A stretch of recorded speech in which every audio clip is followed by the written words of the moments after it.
Hello, my name is Griffin Bell. This is for my inclusion and collaboration class, and today we're going to be talking about why inclusion and collaboration matters in the content area of social studies. First, we're going to be going through what is inclusion and important ways to incorporate it, and then we're going to do the same thing for collaboration. So unlocking potential in social studies. What social studies really is it's not just a subject, it's telling the story of the past so we can further understand the present. But this is not possible without inclusion and collaboration for all students. And throughout the course of this presentation, we're going to be doing exactly that. So what is inclusion? When all students feel valued and can access and participate in the general education environment, making sure everyone is involved. This is every ethnicity and every student with disabilities. And it fosters each child's sense of belonging, and it empowers children to become confident individuals in the future. So, inclusion in social studies. To be more specific, history has not always been inclusive to all religions, all ethnicities, and this has to be told in an inclusive manner. So we have to give all students equal access to participate in social studies. So it allows teachers and students to be the change they want to see in the world and learn from the history they are talking about. And this involves embracing diversity. So we have different perspectives stemming from diversity, and it should be encouraged in social studies, hearing from all different backgrounds, all ethnicities, all religions. And it really prepares students for the interconnected, globalized world that we are now living in. So how do we do this? Well, one simple way to do this is actually to just decorate the room in a multicultural manner. By doing this, we really appreciate all ethnicities and religions that walk into our classroom.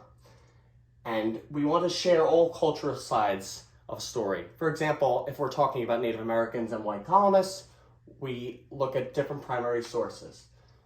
Next, we have identifying learning styles, excellent for inclusion. It recognizes individual needs and preferences of all students, and by learning if a student is a visual learner, auditory learner, or kinesthetic, we can better cater our lessons to the specific needs of the classroom. So how do we do this? Well, student surveys and questionnaires are an excellent way to keep all students involved and achieve through their learning style. We want to also observe what they're doing and what they like to do, and who doesn't do that better than parents. Therefore, we want to ask parents their insights. Now we go into inclusion for students with disabilities specifically. They gain the support they need while being in the least restrictive environment. So that means including students with disabilities into general education classrooms. And studies show that children with special needs are absent less often and develop stronger reading skills. So how do we do this? Well, see, they are doing it right here. So we're going to present lessons in different ways using UDL framework, very famous universal design for learning. What that means is the multiple means of accessing material and different means of representation, all different types of differentiation. And a co-teaching method is what they're doing there. Now we move forward to collaboration. Students working together to learn content in an active social manner. Higher thinking development and problem solving, and it's a preparedness for all employment situations. Most employers want people who can work as a team. So how do we do this in social studies? Well, teachers and families can collaborate to set goals for students in the content area. Not only will they be working together, student peer-to-peer, but peer to teacher as well, setting goals that make sense for academic success. And then we have contrasting opinions on controversial topics. That can also work in group work, which is what we have right here. They gain the opportunity to enhance social skills, and they can tackle more complex problems than they could on their own, which is definitely a huge benefit to group work.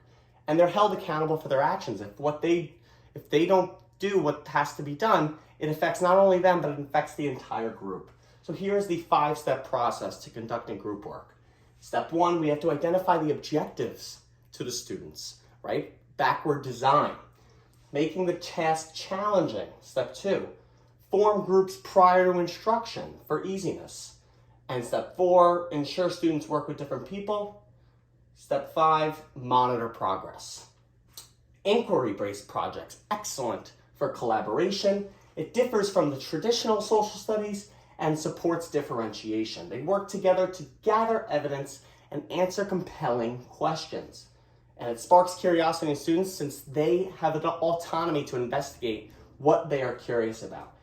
Another step process, we pose a question based on the topic, we investigate that question, develop the claims with evidence, and communicate findings with a developed argument. So really what the goal is of inquiry-based projects is to really investigate and communicate with what you have learned. And that ties in exactly with critical thinking and problem solving.